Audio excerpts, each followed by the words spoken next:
बिस्मिल्लाहिर्रहमानिर्रहीम। अस्सलामु अलैकुम वरहमतुल्लाहि वबरकातुहू।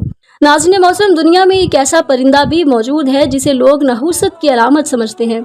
इस परिंदे को लोग उल्लू के नाम से जानते हैं। कुछ लोग इसको घर में परेशानी लाने वाला परिंदा कहते हैं।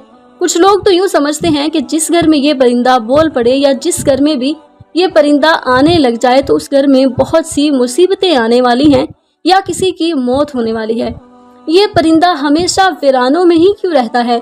आखिर ये परिंदा क्यों सबसे छुप कर वीरानों में रहना पसंद करता है? इस परिंदे ने करबला के दिन क्या देखा था? इससे मुतल्लिक हम आपके साथ इस वीडियो में मुकम्मल मालूमात शेयर करेंगे, लिहाजा इस वीडियो को मुकम्मल जरूर देखिएगा। नाज़रीन मोहतरम, उल्लू को आपने अपनी जिंदगी में कभी ना कभी जरूर देखा होगा। आपने ये महसूस भी किया होगा कि ये परिंदा हमेशा उदास ही क्यों रहता है, हमेशा वीरानों में ही क्यों रहता है। नाज़रीन मोहतरम, हज़रत सुलेमान अलैहिस्सलाम ने भी उल्लू से पूरा एक मुकालमा किया था और इस मुकालमे के बाद तो उल्लू को एक बहुत ही खतरनाक खिताब भी दिया गया था। सबसे पहले हज़रत सुलेमान अलैहिस्सलाम और उल्लू के दरमियान जो बातचीत हुई है उसके बारे में आपको बताते चलें। जैसा कि आप जानते हैं कि हज़रत सुलेमान अलैहिस्सलाम को अल्लाह ताला की जानिब से ये ताकत अता फरमाई गई थी कि आप किसी भी कीड़े मकोड़े या जानवर से बातचीत कर सकते थे। एक दफ़ा एक उल्लू हज़रत सुलेमान अलैहिस्सलाम की खिदमत में हाजिर होता है, आपको सलाम अर्ज करता है। सुलेमान अलैहिस्सलाम उल्लू के सलाम का जवाब देते हैं, जिसके बाद हज़रत सुलेमान अलैहिस्सलाम की जानिब से उल्लू से ये सवाल पूछा जाता है कि खेत में पैदा होने वाली चीज़ों को तुम क्यों नहीं खाते हो?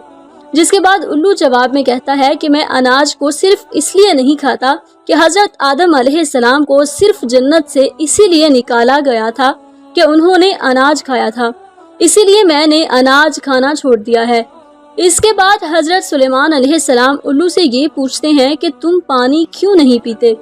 जिसके जवाब में उल्लू का ये कहना होता है क्योंकि ये वही पानी है जिसमें हज़रत नूह अलैहिस्सलाम की कौम को गर्क किया गया था। इसके बाद हज़रत सुलेमान अलैहिस्सलाम उल्लू से फिर सवाल करते हैं कि तुम दिन में क्यों नहीं निकलते?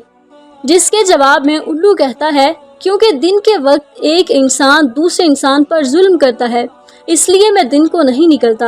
हज़रत सुलेमान की जानिब से एक और सवाल किया जाता है कि जब तुम वीराने में बैठे होते हो अकेले में क्या बड़बड़ाते हो?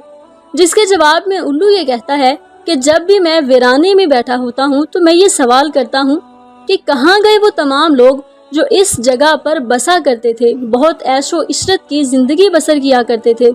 उल्लू के साथ मुकालमे के बाद हज़रत सुलेमान अलैहिस्सलाम ने उल्लू के बारे में ये कहा कि उल्लू इंसानों से बहुत ज़्यादा मोहब्बत करने वाला परिंदा है। मैंने किसी परिंदे में इंसानों के लिए इतनी ज़्यादा मोहब्बत और शफकत नहीं देखी। नबी पाक सल्लल्लाहु अलैहि वसल्लम के ज़माने तक उल्लू इंसानों के साथ ही रहा करते थे। ये इंसानों के घरों में घोंसले बनाया करते थे और इंसानों के घरों और महल्लों में नजर आया करते थे और इंसानों के साथ ही रहते थे। जब भी कोई इंसान खाना वगैरह खा रहा होता था तो उल्लू इसके पास आकर बैठ जाया करते थे, जिसके बाद वो इंसान उल्लू को थोड़ा सा खाना फेंक दिया करता था, जिसको खाकर उल्लू उठ जाया करते थे। हज़रत इमाम जाफर सादक रज़ियल्लाहु अन्हु इस चीज़ की तस्दीक करते हैं कि नबी पाक सल्लल्लाहु अलैहि वसल्लम के ज़माने तक उल्लू इंसानों में रहा करते थे। नाज़रीन मोहतरम, एक बार एक शख्स हज़रत इमाम जाफर सादक की खिदमत में हाजिर हुआ।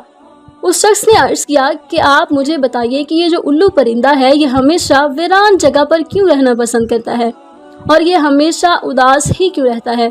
आपने फरमाया, ऐ शख्स, तो आज इस परिंदे को देख रहा है, ये परिंदा हमेशा से ऐसा नहीं था। ये परिंदा हमेशा वीरानों में नहीं रहता था और ना ही ये उदास रहता था। इसके साथ एक ऐसा वाक़या पेश आया कि इस वाक़े के बाद ये परिंदा हमेशा हमेशा के लिए उदास रहने लगा। ये सुनकर उस शख्स ने अर्ज किया कि ए हजरत, क्या हुआ था इस परिंदे के साथ और क्या वाक़या पेश आया था? हजरत इमाम जाफर सादक ने फरमाया, ए शख्स, ये उल्लू नाम का परिंदा प्यारे नबी सरकारे दो आलम सल्लल्लाहु अलैहि वसल्लम से मोहब्बत करने वाला है और प्यारे नबी सल्लल्लाहु अलैहि वसल्लम की आल से मोहब्बत करने वाला है। जब इस परिंदे को पता चला कि हजरत इमाम हुसैन रज़ियल्लाहु अन्हु करबला के मैदान में अपने तमाम साथियों के साथ रुके हुए हैं तो ये उल्लू मुहर्रम की रात करबला में जा पहुंचा।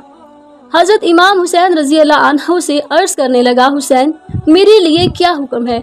तो इमाम हुसैन अलैहिस्सलाम ने फरमाया कि ए परिंदे, तू यहाँ से चला जा, کیونکہ کل جو کچھ بھی پیارے نبی محمد صلی اللہ علیہ وسلم اور ان کی آل کے ساتھ ہونے والا ہے وہ تم دیکھ نہیں پاؤ گے۔ تو یہ سن کر اس پرندے نے کہا کہ یا حسین علیہ السلام، میں یہاں سے نہیں جاؤں گا، یہیں پہ رہوں گا۔ جب الو پرندہ ضد کرنے لگا تو آپ علیہ السلام نے فرمایا کہ ٹھیک ہے، تم رک جاؤ۔ اس کے بعد اس پرندے نے کربلا کا پورا واقعہ اپنی آنکھوں سے دیکھا۔ یزید نے امام حسین علیہ السلام کا سر مبارک آپ کے بدن سے جدا کیسے کیا، اس پرندے نے سب کچھ اپنی آنکھوں سے دیکھا۔ امام حسین علیہ السلام کے ساتھیوں کے ساتھ جو بھی سلوک کیا گیا اس پرندے نے اپنی آنکھوں سے دیکھا۔ تب سے یہ پرندہ انسانوں سے نفرت کرنے لگا ہے اور انسانوں سے ڈرنے لگا ہے۔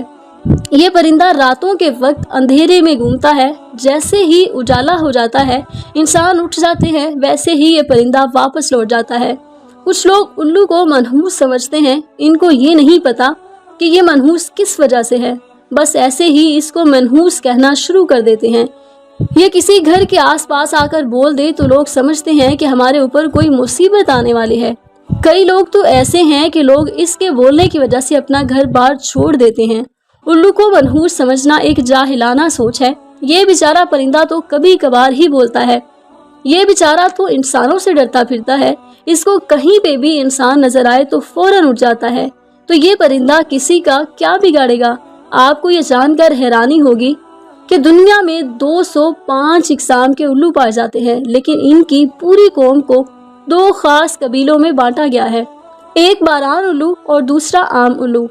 آپ کو یاد رہے کہ کیڑے مکوڑے وغیرہ انسان کے دشمن تو ہوتے ہی ہیں، لیکن کھیتوں کے بھی دشمن ہوتے ہیں، لیکن الو ان کو اپنی خوراک بنا کر کروڑوں کا اناج بچاتا ہے۔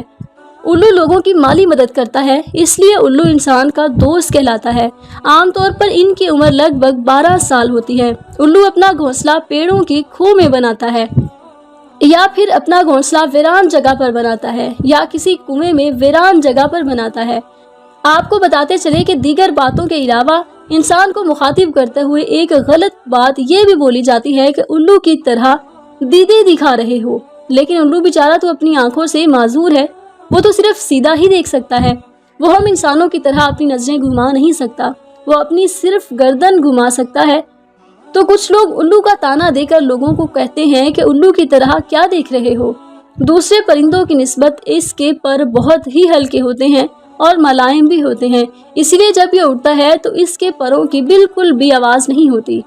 ناظرین محترم، الو کے متعلق مختلف علاقوں میں مختلف عقیدے پائے جاتے ہیں، جیسا کہ برطانیہ میں الو کے بولنے یا اس کے رونے کی آواز کو منحوس سمجھا جاتا ہے۔ جنوبی افریقہ میں الو کی آواز کو موت کی علامت سمجھا جاتا ہے۔ کینیڈا میں لگاتار 3 دن الو کے بولنے سے کسی کی موت سمجھی جاتی ہے۔